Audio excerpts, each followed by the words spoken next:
Hey guys, what's up? Welcome back to the channel, Cynicalex. And I know a lot of you guys have been getting on my case in the comments. When am I going to do dedicated reviews, dedicated character reviews for Cersei and Ikaris? I sort of did one for Makari, but I didn't do the full CTP rollout, etc. But we haven't done anything like that for Tier 3 Ikaris and Transcended Cersei. We only had the Tier 2 video. So yes, today's video is all about Ikaris. However, I have to say this, I have to really highlight this. Makari is by far the star of this update. Like, head and shoulders, she's possibly the best transcended character in the game. I said that in the previous video, and she's almost definitely the best speed type character in the game now. So you're gonna see a big divide in the reaction and in sort of the hype that content creators are gonna bring up for Makari versus Cersei and Ikaris.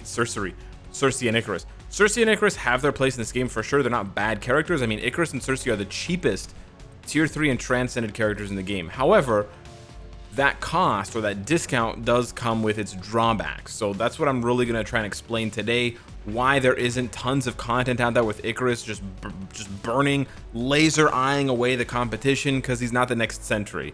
He's not the next Mephisto. He's not the next, uber powerful universal type. He's almost like a discounted Blue Marvel.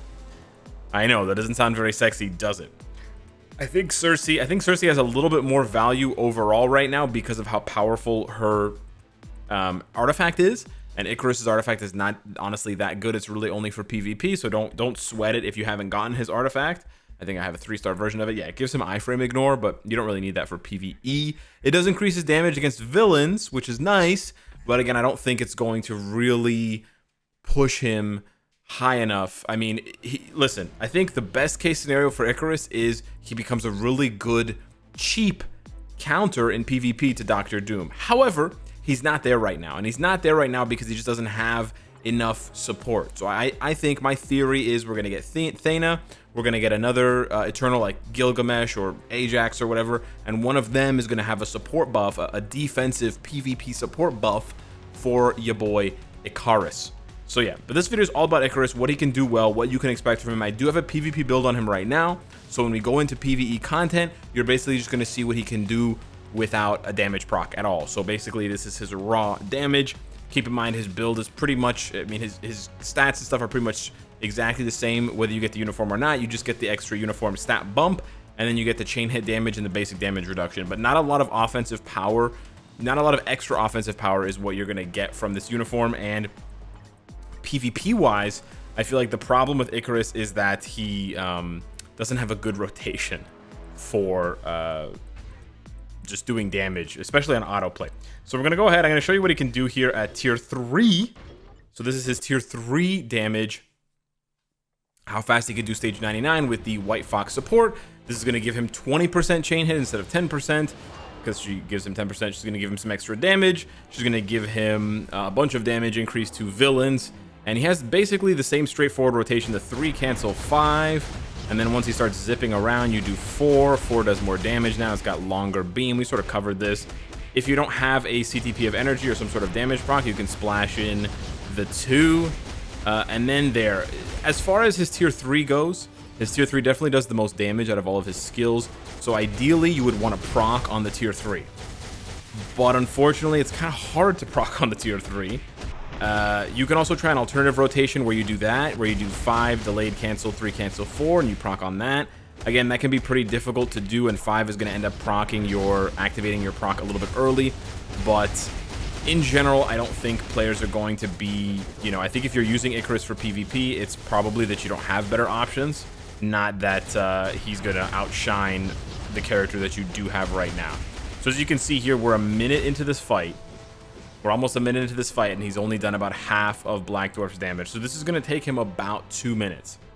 About 2 minutes for a tier 3 with all of White Fox's buffs and being a universal and having a mythic uniform, etc. is just not really he's not really cutting the cheese. We're going to do the stage 9 clear here so you guys can see, but I don't want to spend too much time talking about his PvE potential because I don't really think he has that much. I think he's a great leadership.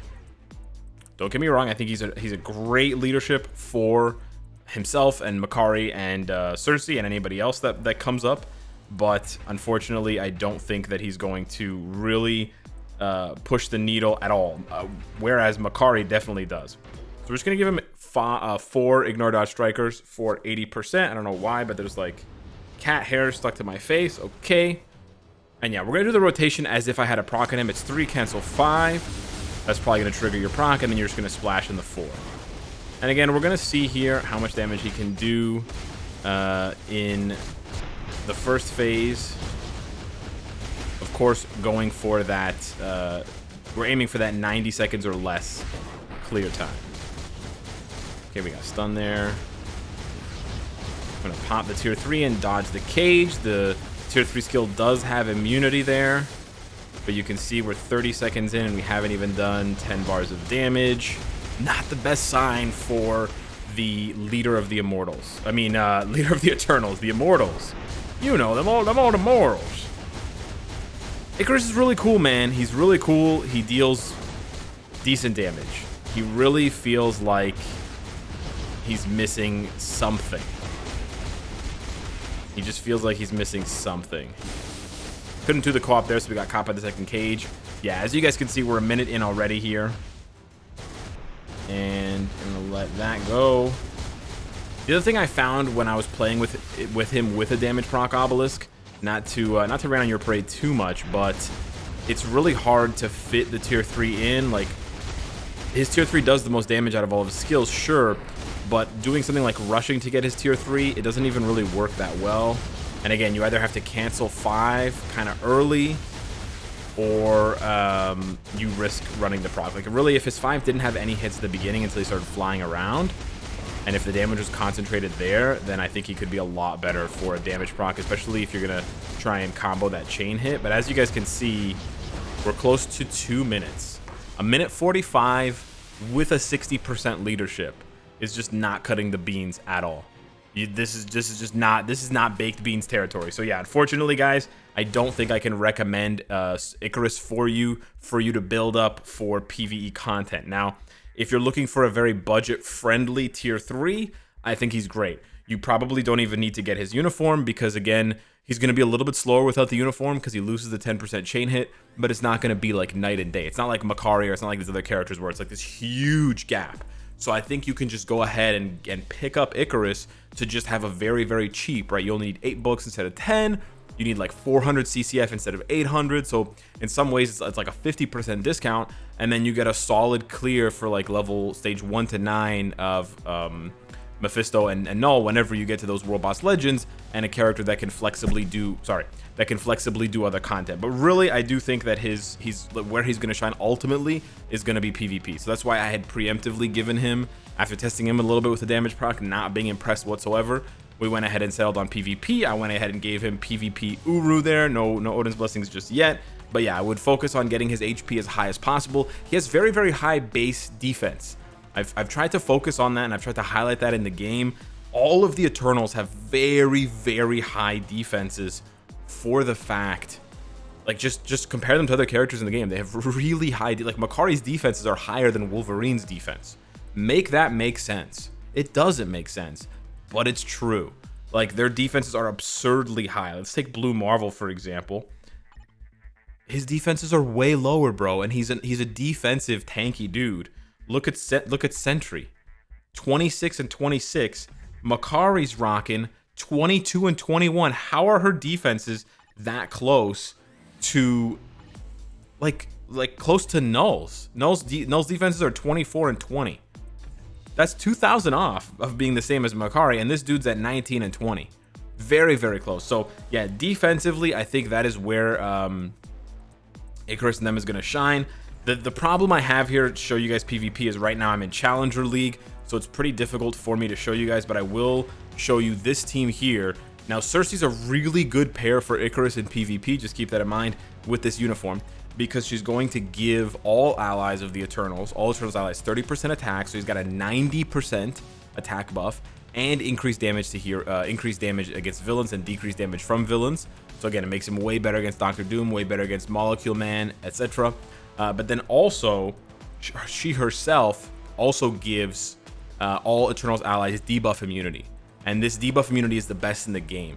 So I think if you're going to seriously consider Ikaris for PvP, you have to seriously consider getting Cersei too, because it's like apples and peanut butter. They just go together so well. Because otherwise, if you don't have Cersei, not only do you have to bring in a debuff leadership, but then you also have to use the debuff leadership, which means you lose the 90%. So his energy attack is at 51,000. If I bring Cersei back, his energy attack goes up to 68,000. That's in 17,000 difference, on top of the fact that she gives him debuff immunity. It's just that defensively, he's kind of missing. Like offensively, he's got it. It's just that the AI is really bad. But let me just go into some fights here.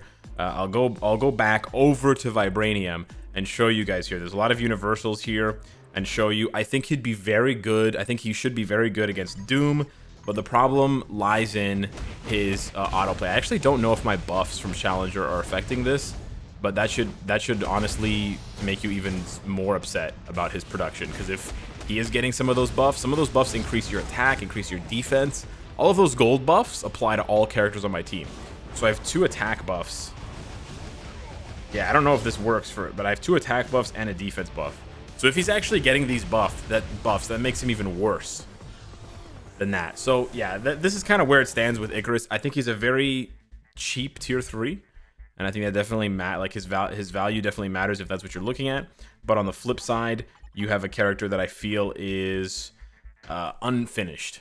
And I don't think it's his artifact. With Cersei, maybe you could say it's her artifact, because her artifact allows her to revive, which is insane. But look at this, he just can't take any damage. I honestly think that his damage reduction is bugged, because he has 30% damage reduction, and then his uniform gives him 25%. So he's got 55% damage reduction on top of the auto heal, the 4% auto heal per second, on top of getting Ebony's buff. And he's still getting one-shotted by 1 attack by Sentry. So it kind of doesn't make sense. The devs actually said when the Eternals update came out that... let's try this team. Ebony's not doing anything for this team, but whatever. The devs actually said in a patch right after the Eternals update came out that there was a bug with his uniform, and that wasn't applying the all defense down, the damage reduction. But even still... Okay, he's holding his own here. He might kill Wolverine. No, he gets killed. Okay, that was a lot better than the first one. But at this point, I would say that especially since she can revive, and especially since when Cersei revives, she automatically does her awakening skill, Cersei's actually a much bigger threat right now in PvP than Ikaris is. So I don't really see the full Eternals team making a lot of noise in PvP right now. And I can tell you guys from my limited exposure in Challenger to teams that are using Ikaris, for example, this Pedro team, I can just show you guys right now what Challenger looks like. So rather than showing you Ikaris on my team, I will show you Ikaris on the other team. And I'll just go ahead and... I'm going to go ahead and hit start. I'm going to go ahead and turn my Wolverine on auto here. He should be just fine to take out Molecule Man and then also just completely wreck Ikaris. And again, Ikaris has all these buffs to make him better, decreasing his attack and increasing his HP, increasing universal attack.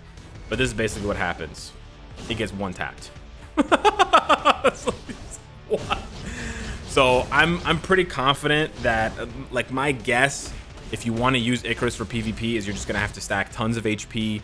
I don't know if I don't know if Mighty Authority or a Mighty Regen would be better for Ikaris, because he does have a lot of damage reduction, but he needs HP, but he needs damage reduction. I don't exactly know, to be honest with you. I don't have a good suggestion for you. I haven't seen any Ikarises out there built up enough that have really impressed me to the point where I can confidently tell you one CTP or another.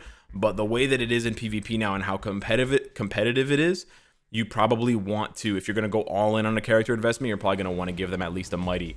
So whether it's a Mighty Authority or a Mighty Regen, I don't know. I'll have to do more testing to figure that out. But yeah, at this point, I would say, you know, you can get a very discounted tier 3 in Ikaris that's okay for PvE and pretty good for PvP, but he's definitely not going to knock your socks off in either category.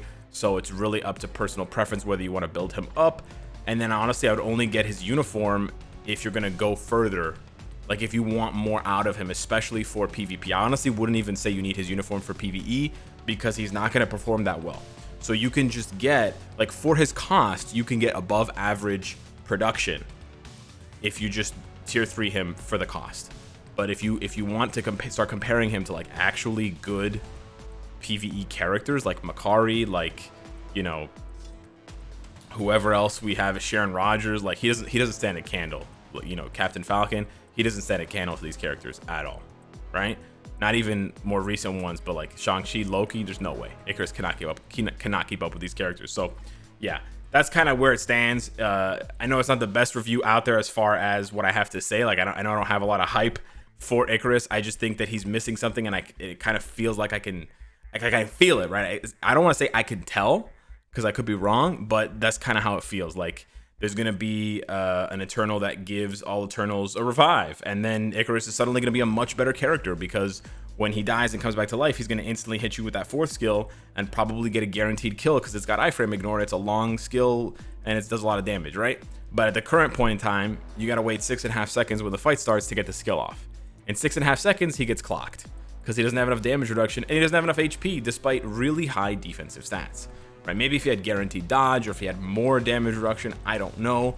But yeah, at this point, there are better options out there for PvE and there are better options out there for PvP. So yeah, that's my take on Ikaris. Hit me up in the comments down below. Let me know what you think. Thank you so much for watching, and I will see you in the next one. Take care.